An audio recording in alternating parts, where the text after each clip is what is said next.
每次一講起海豚，你會睇到啲咩品種呢？相信大家都會諗起中華白海豚。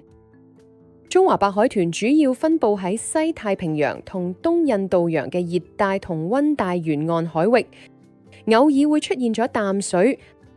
喺香港嘅大嶼山、赤鱲角、大澳等等嘅地方，亦有機會見到佢哋嘅身影。但係中華白海豚嘅數量近年嘅大幅下降，並被列為瀕危野生動物。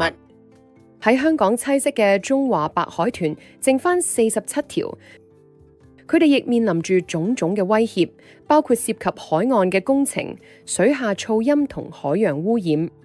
而世界自然基金會 WWF 採取咗唔少嘅措施去保護中華白海豚，包括促請政府確保發展項目避開中華白海豚嘅生活環境，以及推動可持續發展嘅漁業管理，令海洋裏邊嘅哺乳類動物有更多嘅食物供應。